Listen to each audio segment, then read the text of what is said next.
अस्सलाम वालेकुम। मैं हूं टीचर साइमा और आप देख रहे हैं वॉइस ऑफ अ टीचर। आज का हमारा टॉपिक है डांटने के बजाय समझाने का फन।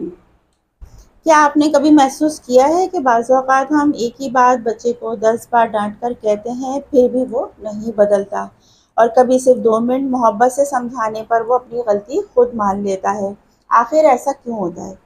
आज मैं अपने 30 साल तदरीसी तजर्बे से आपको इस साथ वो राज शेयर करूँगी जिसने हज़ारों बच्चों में मिस्बत तब्दीली देखी।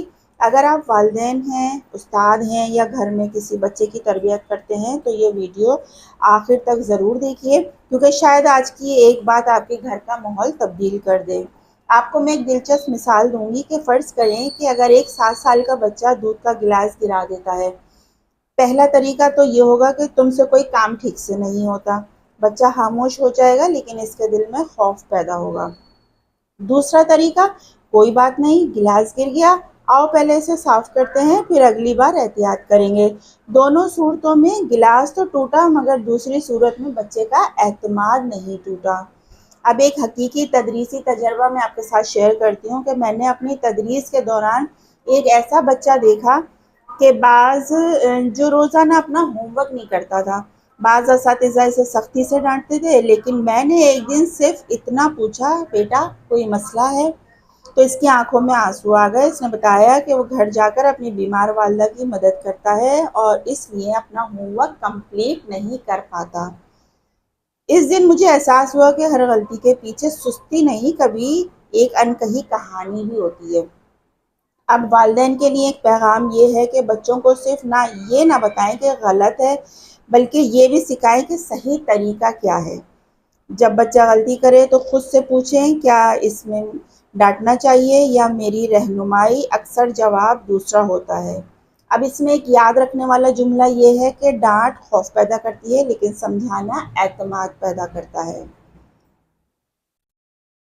इसमें आपके साथ मैं 5 पॉइंट जो बेसिक से हैं वो मैं आपके साथ शेयर कर रही हूँ कि डांट वक्ती खामोशी लाती है और इसको समझाना मुस्तकिल तब्दीली लाता है। तो डांट को हमेशा वक्ती समझें और समझाने को मुस्तकिल समझें। मुस्तकिल तब्दीली अगर आपको चाहिए तो ये इस चीज़ को आपको ख़त्म करना होगा। हर गलती बदतमीज़ी नहीं होती, हर गलती बदतमीज़ी इसलिए नहीं होती कि कभी वो सीखने का हिस्सा होती है। गलत रवैये पर बात करें, गलत रवैये पे ज़रूर बात करें। बच्चे की शख्सियत नहीं होती, आप उसे समझाएंगे तो वो ज़रूर समझ जाएगा।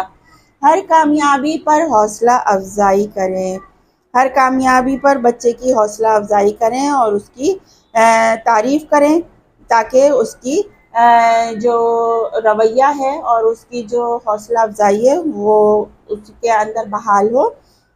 सिर्फ नंबर पर नहीं, किरदार पर भी अहम है। सिर्फ नंबर का हर वक्त जो है ये ना समझें कि सिर्फ नंबर ही सब कुछ है, बल्कि उसका किरदार जो है वो सबसे बढ़कर है, जो उसकी शख्सियत को उभारेगा और निखारेगा। तो मुस्तकिल मिजाजी बच्चों में एतमाद पैदा करती है। मकसद सिर्फ फर्माबरदार बच्चा नहीं, बल्कि एक समझदार इंसान बनाना होता है। तो वालिदैन के लिए एक पैगाम ये है कि अगर वो अपने बच्चे को अच्छा बनाना चाहते हैं और अगर आज की वीडियो आपको सोचने पर मजबूर कर रही है कि अपने घर में एक तब्दीली कीजिए। अगली बार जब कोई बच्चा गलती करे तो फ़ौरन डांटने के बजाय 2 मिनट इसकी बात सुन लें। शायद यही 2 मिनट इसकी पूरी ज़िंदगी बदल दे। मैं हूँ टीचर साइमा और आप देख रहे हैं वॉइस ऑफ अ टीचर। अगर आप चाहते हैं कि हम बच्चों की तरबियत और तालीम, किरदार साजी पर ऐसी हकीकत पर मबनी गुफ्तगू जारी रखें तो वीडियो को पसंद करें और अपने दोस्तों और वालिदैन के साथ और असातिज़ा के साथ शेयर करें और चैनल को सब्सक्राइब करना ना भूलें। अल्लाह हाफिज़।